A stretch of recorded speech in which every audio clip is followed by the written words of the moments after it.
All right, good day, everybody. Etienne Marcel Petit, the Sports Inquirer. Welcome to another edition of Fighting Peaches. We're continuing our content from earlier this summer at Sunbelt Football Media Days, and that includes South Alabama. And we are now going to play our interview with South Alabama football player Darius McKenzie as the Jaguars prepare for the 2025 campaign. As always, follow everything that we do. Go to the mothership, to sportsinquirer.net, premier site for news and notes in the world of sports. You can also head to our social media platforms on Twitter, Instagram, and Twitter/X, Instagram, and Facebook. And finally, make sure you like, share, and subscribe to our audio and video hosts, which include YouTube, SoundCloud, Spotify, and more. As I mentioned, we were able to speak with Darius McKenzie from South Alabama as the team prepares for this upcoming season.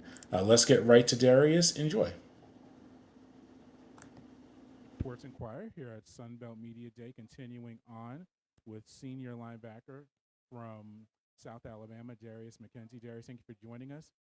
How's the offseason been for the team overall as South Alabama prepares for the new season? The offseason's been great. Starting off in spring ball, we saw a lot of potential, brought in some transfers, and then came back in May at the end of the May for OTAs and just working out. And seen some great progress and great improvement. And I'm really proud of everything we've been doing this summer. The D line got way better, just brought a few guys, and now it feels really complete, like the whole defense as a whole. So Yeah, and how was the impact of ending last season on a winning record, including a bowl victory over Western Michigan, the Veterans Bowl? How's that help translate into the offseason and just guys getting ready? yeah, winning that bowl game, putting us at 7-6 to have a winning record really helped us a lot. It gave us a lot of momentum. While we didn't finish as good as we wanted to, we had a taste of winning, and we know exactly where we want to finish and what we want to do for this upcoming season. So going into the off season, basically, we just took that energy and just kept working harder, around the right guys, and now I think we're in the right spot, exactly where we need to be. Like you said, you bringing guys into the program. You were in that position last year. Yeah. What do you take away from that and kind of helping these new guys get acclimated to the team? The biggest thing for me was just like getting acquainted with the new guys, building chemistry, and just like making sure they feel welcomed. But in this day and age, like transferring is normal, and is helping people work their way into the culture is like the biggest thing for me personally. Yeah, how did you end up in South Alabama from Maine? That's a pretty significant jump, not only on the field but off the field as well. What was that recruiting process like? It was interesting. So I entered the transfer portal in May of 2024, just looking for a new opportunity, and quite a few schools are reaching out. Alabama was one of them, but it just so happened that I had a few friends that already went to the University of South Alabama, a former linebacker, a few DBs there, wide receiver, and they all spoke very highly of the program. So just like knowing people that I personally played with before, speaking so highly of it, and then looking online and seeing how like solid of a program it was, that's why I decided to choose South Alabama. Yeah, and what was that adjustment like for you overall now that you've been at South Alabama for a season, being in Mobile? How's the atmosphere been? It's been a good adjustment. I love the people. I love the southern hospitality. It's definitely different from Maine. One of the biggest adjustments was definitely getting used to the hot weather down here. It's super hot. Back in Maine, a 70-degree summer day would be like beach weather, but around here, 70 degrees isn't as warm.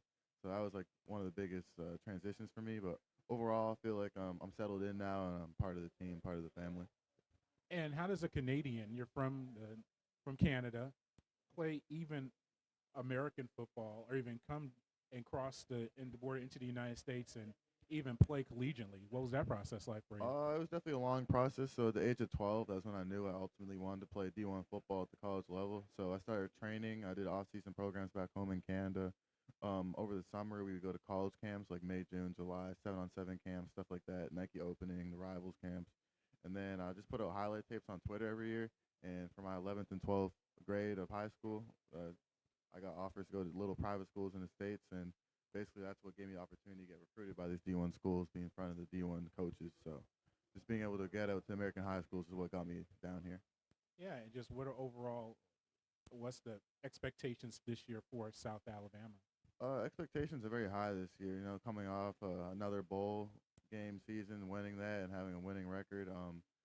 We want to do better. Like the standards have been set, and now we just got to keep winning more and more games. So, of course, we're gonna take it one game at a time, but we're expecting to do something big this year. Right. Let's end with some just personal questions. What's the favorite stadium that you've played in besides South Alabama, of My course? favorite stadium was probably playing at LSU. That was a great atmosphere. It was full when we played, so that was definitely nice to play at. Yeah, and what's your favorite uniform combination? My favorite uniform combination is the all red because I like to wear the all red with some white sleeves and the red gloves. It pops, great pictures, and I love playing in it. Yeah, and what's a pregame routine, whether it's a meal, a song, maybe a workout that you really try to stick to get ready for a contest? I try to keep it pretty simple. There's two songs I listen to. I listen to "Dreams and Nightmares" by Meek Mill. I just listen to that since high school, and then "Lose Yourself" by Eminem. I love listening to lyrics. They mean a lot to me, and it just gets me ready and locked in for the game. And other than that, I just get a good stretch in, get in the hot tub before the game, and stay locked in. Yeah, and what's one maybe piece of advice, a statement, or something that you kind of try to live by and approach the game with, on and off the field? If you're gonna do something, do it 100%. So if you're on the field, give it your all. You gotta know what you're doing. Don't go out there unprepared. Off the field, if you whether it's school or just like living your life, personal, social life, just be the best that you can be. Like just don't half-ass anything. All right, appreciate the time. Thank you. Thank you. All right, and that was Darius McKenzie, football player from South Alabama. Appreciate the time that he gave us in New Orleans earlier this summer. As always, to follow everything that we do, head to the mothership to sportsinquirer.net, premier site for news and notes in the world of sports. We're progressing through all of our football teams in the Sun Belt Conference. South Alabama was today, but all of the Eastern Division teams are up there and even some of the Western ones. So make sure you head to our site to check that out. You can also stay up to date on our social media platforms on Twitter/X, Instagram, and Facebook. And finally, make sure you like, share, and subscribe to our audio and video hosts, which include YouTube, SoundCloud, Spotify, and more. Until next time, good fight, good night, and be safe.